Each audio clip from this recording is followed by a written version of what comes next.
হসপিটালের সামনে দাঁড়িয়ে আছে তে একজনকে স্বাগতম করার জন্য। এটা হলো তে, কোরিয়ার একটা নামকরা হসপিটালের একজন ইন্টার্নিং ডক্টর। আজ তাদের হাসপাতালে বিদেশ থেকে একজন খুব বড় সার্জন আসতে চলেছে। শুনেছি তিনি নাকি আমাদের কোরিয়ারই বাসিন্দা। একজন ভালো সার্জন হওয়ার জন্য বিদেশে চলে গিয়েছিলেন আর আজ একজন বিখ্যাত ডক্টর হয়েছেন। আজ তিনি এই হসপিটালে জয়েন হবেন। হসপিটালে আসার সময় স্বাগতমের দায়িত্বটা তার উপরই পড়েছে, তাই সেই অনুযায়ী তে হসপিটালের গেটের সামনে ফুলের তোড়া নিয়ে দাঁড়িয়ে আছে। এর পাশে আরো সব ডক্টর নার্সরা দাঁড়িয়ে আছে। 15 মিনিট যাবত দাঁড়িয়ে আছে সবাই, কিন্তু যার আসার কথা তার কোনো খোঁজই নাই। একটা ঝলক তো দূরের কথা, আসার কোনো টিকিট পর্যন্ত চোখে মিলছে না। বেশ বিরক্তি হলো তে। এরই মাঝে 3টে কালো গাড়ি সামনে উপস্থিত হলো। প্রথম আর শেষ গাড়ি থেকে দুটো কালো তাগড়া বডি শডিওয়ালা লোক বেরিয়ে এলো। তারপর মাঝের গাড়ির দরজাটা খুলে দিতেই সাদা শার্ট পরা একজন সুদর্শন পুরুষ নেমে এলো। আর তাকে দেখে তে 180 ভোল্টের ঝটকা খেলো, কারণ এটা আর কেউ না, তের এক্স বয়ফ্রেন্ড জাংকুক, যাকে এক সময়তে তার জীবনের থেকেও বেশি ভালোবাসতো। এসব ভাবতে ভাবতেই সামনে থাকা লোকটির তুড়ি বাজাতেই ধ্যান ভাঙলো তের। জাংকুকের পাশে থাকা বডিগার্ড গুলো তাকে উদ্দেশ্য করে বলে, হ্যালো মিস। লোকগুলোর কথায় তে হুড়মুড়িয়ে বলল, ওয়েলকাম স্যার। জাংকুক এক পলক তাকালো তের দিকে। জাংকুক কিছু না বলেই ফুলটা তের হাত থেকে নিয়ে নিল। তের দিকে একবারও না তাকিয়ে সোজা হসপিটালের ভিতরে চলে গেল। বডিগার্ড সহ তার সঙ্গে আসা লোকগুলো জাংকুকের চারিপাশ ঘিরে ধরলো। জাংকুক অনেক সুদর্শন এবং ট্যালেন্টেড হওয়ার কারণে তার ফ্যান ফলোইং এর অভাব নাই, যে কারণে হসপিটালের বাইরে এবং ভিতরে ভিড় জমেছে। আর বডিগার্ডরা সযত্নে জাংকুককে ভিতরে নিয়ে যাচ্ছে। তে হা করে দাঁড়িয়ে সবটাই দেখলো। আগের জাংকুকের সাথে এখনকার জাংকুককে কিছুতেই মিলাতে পারলো না তে। জাংকুক ভিতরে যেতেই সবাই শুধু জাংকুককে দেখে যাচ্ছে, আর কিছু নার্সরা তো জাংকুককে নিয়ে জেগে জেগেই স্বপ্ন দেখছে। ইস সানা, আমাদের নিউ সার্জনটাকে দেখেছিস? কত হট এন্ড হ্যান্ডসাম। ইস, পুরাই একটা আগুন রে। এরকম একটা বয়ফ্রেন্ড যদি আমার থাকতো। দিনের স্বপ্ন দেখা বন্ধ কর তোরা। উনি এত বড় একজন সার্জন আর তোদের মতো নার্সদের পাত্তা দেবে? ঢং দেখে বাঁচি না। কেন, আমরা কি কম নাকি? এই সানা, আমি কি সুন্দর না বলতো? না বেবি, তুমি তো অনেক সুন্দর, ওর কথায় পাত্তা দিও না তো। জাংকুক স্যার তোমায় দেখলেই গলে যাবে। এতক্ষণ যাবত এই সব ন্যাকামো দেখছিল তে। অসহ্যে মুখ দেখিয়ে নেয়। এই মেয়েগুলোর এত ঢং কই থেকে আসে?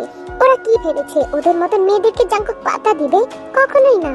কিন্তু তে পরক্ষণে ভাবে, উফ, ওরা যা বলবে বলুক তো, তাতে আমার কি?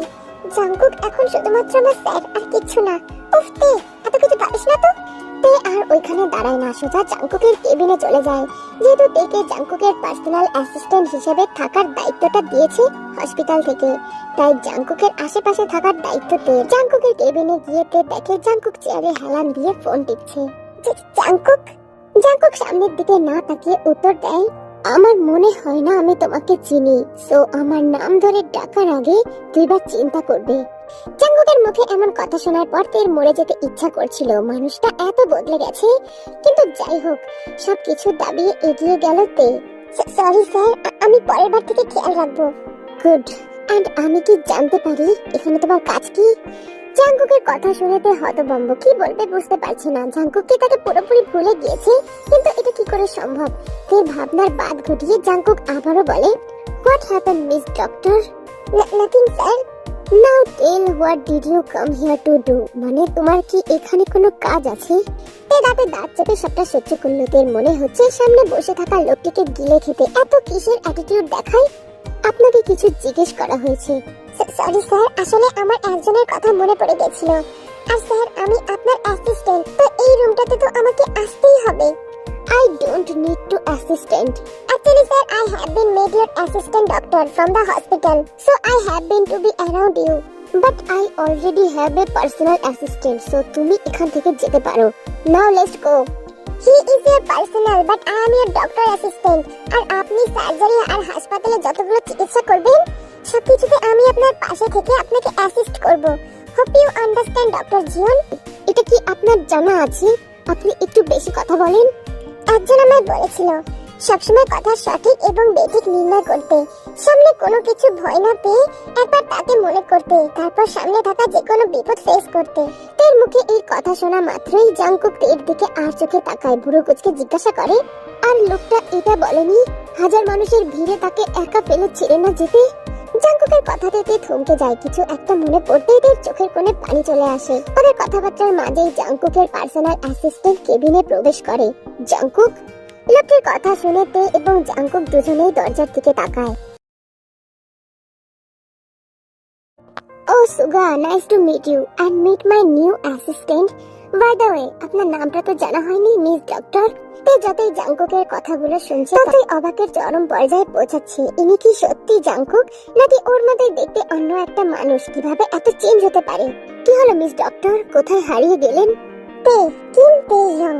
Oh, beautiful name. So, Dr. Te, meet my personal assistant and my best friend Suga. Hello, Dr. Te. I am Suga. Hello, sir. Nice to meet you. Oh, come on. Don't call me sir. তের দিকে হাত বাড়িয়ে দিয়ে সুগা বলে, আমরা তো ফ্রেন্ডও হতে পারি, তাই না? সুগার মুখে এমন ধরনের কথা শুনে জাংকুক সুগার দিকে তাকায়। সুগা সেটা লক্ষ্য করে হাত নামিয়ে নেয়। তেও সেটা খেয়াল করে আর সুগাকে বলে, ও অবশ্যই হতে পারি, দরকার হলে ফোনেও তো কথা বলতে পারি। জাংকুকের এবার রাগে চোয়াল শক্ত হয়ে যায়। টেবিলে একটা বাড়ি মেরে বলে, হোয়াট ইজ দিস? এসব কি হচ্ছেটা কি? I Miss Pe, get out from my cabin. কিন্তু স্যার আমি। Oh just shut up Miss Pe, তোমায় কিছু বলা হয়েছে, আমার কেবিন থেকে বের হও। তে মাথা নিচু করে কেবিন থেকে বেরিয়ে যায়, চোখে তার জল। সেটা জাংকুক ঠিকই লক্ষ্য করলো। তে বেরিয়ে যেতেই বড় একটা নিঃশ্বাস ছাড়ে, রাগে ফুলতে ফুলতে চেয়ারে বসে পড়ে। কাম ডাউন জাংকুক, এখনই এত রাগলে চলবে? মেয়েটা ভীষণ নরম, এভাবে বলিস না। যতই হোক থেকে তো তুই হোয়াট ভালোবাসা? ভালোবাসা মাই ফুট, ওই গাধাটাকে কে ভালোবাসবে? ননসেন্স একটা। সেই তার জন্যই তো এখানে এসেছিস। কি ওর জন্য এসেছি? নেভার। আমি এসেছি ওর জীবনটাকে নরকে পরিণত করতে। আর ভালোবাসা, সেটার তো ওর যোগ্য না। আচ্ছা যাই হোক, এখন শান্ত হ। ও বাই দ্য ওয়ে জাংকুক, তোর জয়েন হওয়ার খুশিতে হাসপাতালে একটা অনুষ্ঠানের ব্যবস্থা করা হয়েছে। ও কাম অন সুগা, আমি অনেক টায়ার্ড। এসবের কি দরকার ছিল? পালন করতে পারিস নাই? আর তুই তো ভালো করেই জানিস এসব ন্যাকামো আমার একদমই পছন্দ না। কিন্তু আঙ্কেল তোর খুশির জন্য তারা কত খুশি সেটা আমি জানি, কিন্তু তার জন্য এসব ন্যাকামোর কোনো জিনিস। দেখ bro, I don't know, but আজ আন্টিও এসেছে, তাকে নিরাশ করিস না। হাতে থাকা ব্যাগটা জাংকুকের দিকে এগিয়ে দিয়ে বলে, এটাতে তোর জন্য শার্ট প্যান্ট সহ একটা ব্লেজার আছে।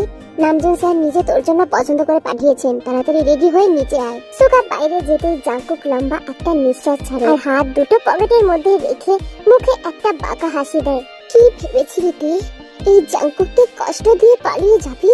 তুই হয়তো এই জাংকুকের ভালোবাসা দেখেছিস, পাগলামিও দেখেছিস, কিন্তু রাগ, সেটা এখন থেকে হাড়ে হাড়ে টের পাবি।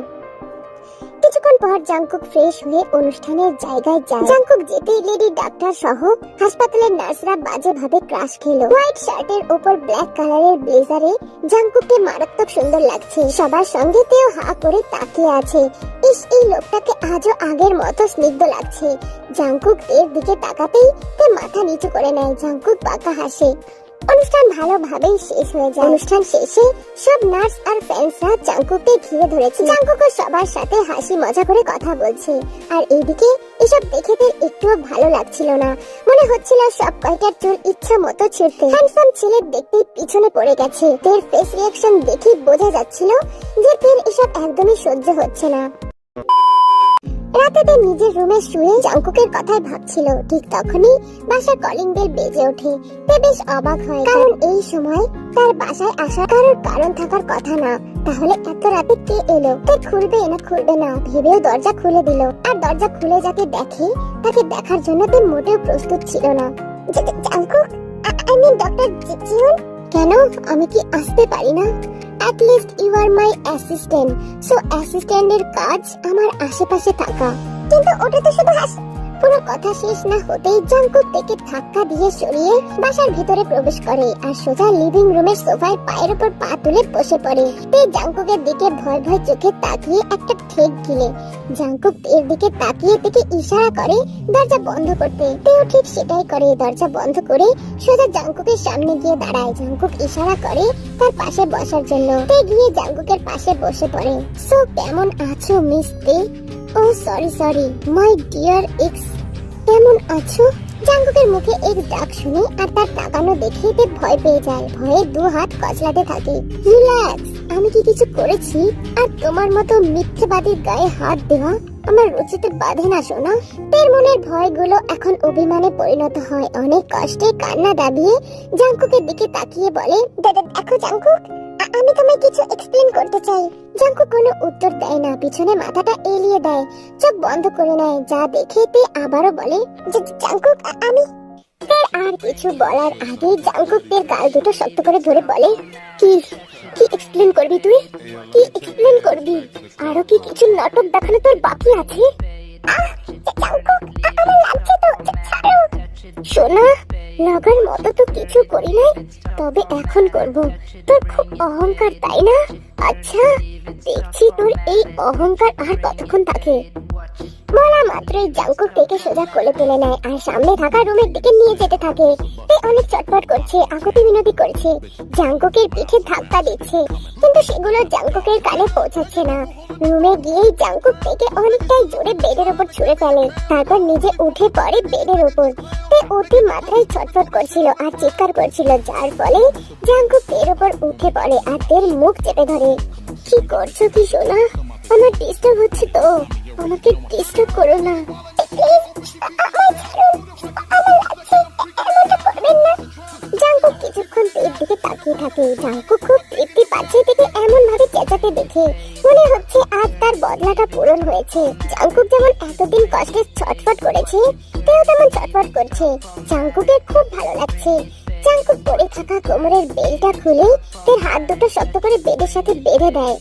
গালে বৃদ্ধা আঙুল দিয়ে স্লাইড করতে করতে বলে, তুই জানিস এই 4টে বছর আমি কিভাবে কাটিয়েছি? তোর কোন ধারণা আছে? খুব মজা পাস তাই না এসব করে? কি ভেবেছিস কি তুই আমার জীবন নিয়ে খেলবি আর আমি তোকে ছেড়ে দেবো?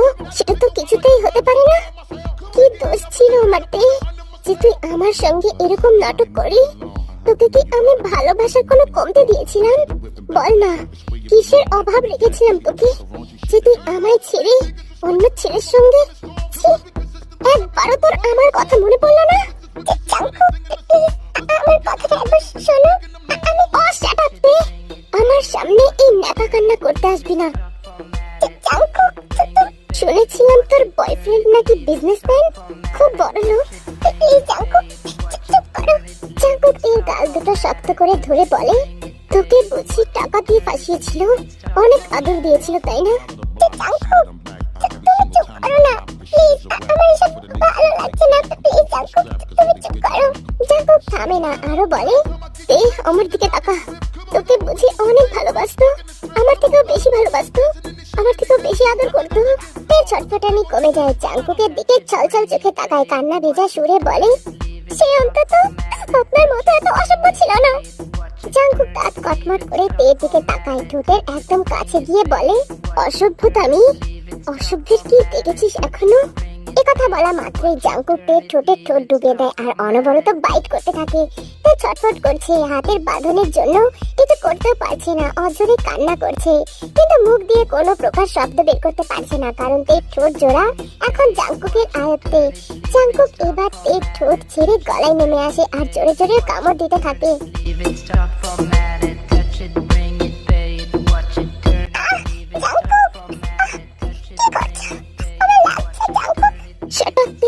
একটা কথা বলবি না? আমার লাগছে, তুই বুঝতে পারছিস না? এতদিন আমাকে যন্ত্রণা দিয়েছিস, সেই ব্যথাগুলো দেখতে পাচ্ছিস না? তুমি আমার ভুল বুঝছো, আমার কথাটা একবার শোনো। আর একটা কথা বললে এখানে কিন্তু এর থেকেও বেশি কিছু হয়ে যাবে।